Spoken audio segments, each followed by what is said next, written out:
A day in a life ng isang boring guy na nag-YouTube automation. Syempre, umpisahan natin sa isang mainit na kape at magandang tanawin. Konting warm up muna bago ako mag-video edit at gumawa ng mga content. Para syempre, tuloy-tuloy ang revenue. Anyway, after nyan, maglalakad-lakad muna ako para exercise na rin dahil mamaya may pupuntahan tayo. Ang almusal ko for today ay tapsilog na may kasamang magandang view. So yun, on the way na ako sa pupuntahan natin. Special ang araw na to dahil bibili ako ng engagement ring at wedding ring na rin. Medyo may kamahalan pero minsan lang mangyari sa buhay natin to. Ayan, ready na ako mga lodi. At eto na nga yung time na yon, magpo-propose tayo, titingnan natin kung uubra ba. Medyo nanginginig-ginig pa ako nung time na yan pero sa awa naman ng Diyos, she said yes. Mission accomplished mga idol. At dyan nagtatapos ang araw ng isang boring guy doing YouTube automation. Isang simpleng araw lang pero payapa at punong-puno ng ligaya. Pero bago ako dumating sa point ng buhay ko na to, napakarami kong struggles na pinagdaanan. Tulad din ng karamihan, noon isa rin akong kapuspalad pero hindi ko hinayaan ang sarili ko na manatili sa ganoong sitwasyon at gumawa ako ng paraan. Oo, mahirap para kang sumuot sa butas ng karayom pero pag may tiwala ka sa sarili mo at pananampalataya sa Diyos, lahat yan kayang-kaya mong lagpasan, lodi.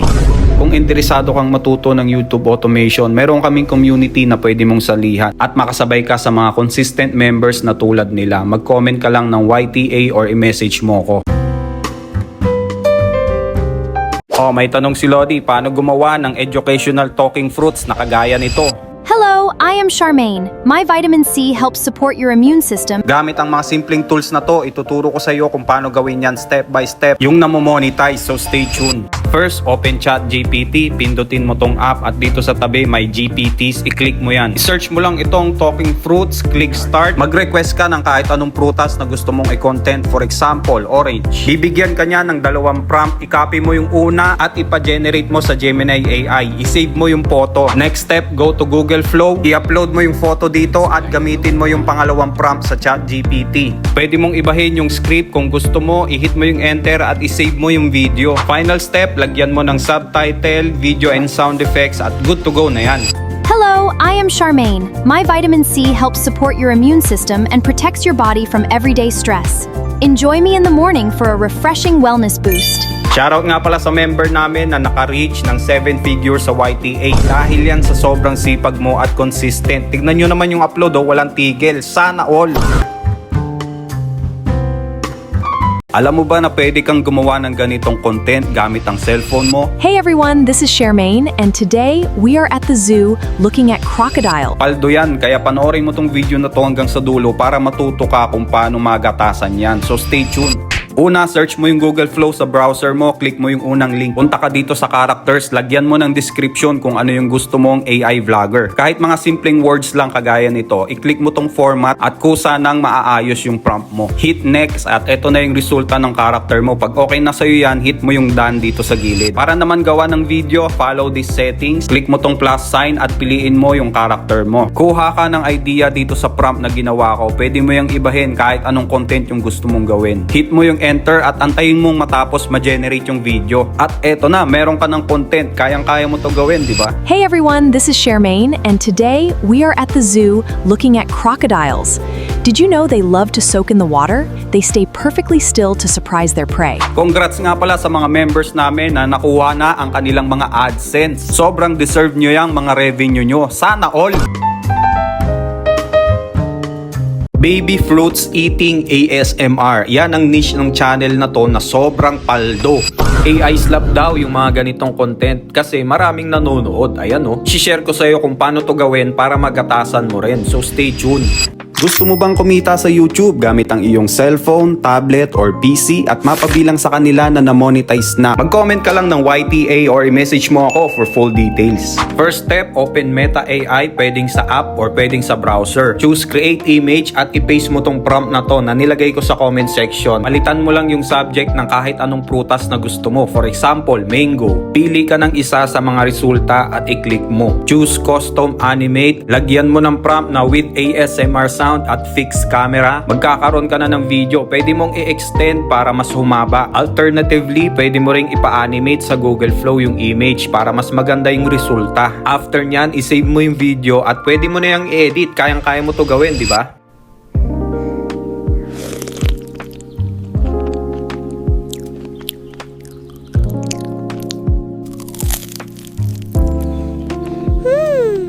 Congrats nga pala sa mga nakakuha na ng AdSense dito sa aming community. Katas yan ng sipag at consistency nyo. Sana all! Kung nahihirapan kang magpa-viral ng video sa YouTube, panoorin mo to. Isishare ko sa iyo yung 3 bagay sa analytics na binabaliwala ng iba pero napaka-importanting i-check at baguhin. Ituturo ko yan sa iyo para makatagos ka rin sa YTA, so stay tuned. Go to YouTube Studio, click mo tong analytics, punta ka sa audience tab. Ang una mong titignan ay itong when viewers are on YouTube. Dito mo malalaman kung anong oras ka mag-a-upload. Based sa chart na to, 6 PM ang best time to upload. Pangalawa, itong age and gender. I-screenshot mo yan at pumunta ka sa Gemini AI. I-upload mo at ilagay mo yung prompt na to. Dito mo malalaman kung ano yung mga niche na babagay sa mga viewers mo. Pangatlo, itong formats your viewers watch on YouTube. Dito mo malalaman kung maglo-long form ka or shorts. Gawin mo yung mga bagay na yan kapag ka na-stuck ka sa certain amount of views. Para alam mo kung ano yung dapat mong baguhin at i-improve sa mga content mo. Kayang-kaya mo yan, Lodi. Keep learning until the L goes away. Tulad ng mga consistent members namin sa community, kailan lang nagumpisa pero dahil sa sinunod ang tamang strategy at guide, ayan, paldo, sana all! Isang cute puppy video lang pero 63M views. Yan ang niche ng channel na to na halos lahat ng upload pare-parehong million views. Isishare ko sa iyo kung paano gawin yan, yung namomonetize para pwede mong gatasan. So stay tuned. May dalawa kang option kung saan ka kukuha ng dog videos. Option number 1 sa Pixabay, marami ditong stock videos ng mga aso. Search mo lang yung gusto mong i-content and then i-download mo. Pangalawang option, pumunta ka ng Google Flow. Dito gagamit tayo ng AI generated video, i-type mo lang dito yung mga b-rolls na kailangan mo at i-download mo yan. Para naman ma-monetize, syempre gagawa natin ng commentary. Go to ChatGPT, magpa-generate ka ng script, i-copy mo yan at i-paste mo dun sa text-to-speech ng 11 Labs para meron kang voice over. Sa final step, pagsasamahin mo na yung audio tsaka video, i-edit mo ng maayos, lagyan mo ng caption at mga special effects. They have absolutely no idea they're only about the size of a loaf of bread. Congrats nga pala sa mga bagong na-monetize sa aming community. Dahil sa sipag at consistency, kaya ayan pumapaldo na sila. Kaya kung gusto mo rin mag-join, i-message mo na ako. Roller coaster POV. Nagva-viral to ngayon sa shorts at reels. Sa videong ito, ituturo ko sa inyo kung saan nakukuha yung prompt at kung paano gawin ang ganitong video dahil pwede mo tong pagkakitaan sa YT at FB. So stay tuned, Lodi.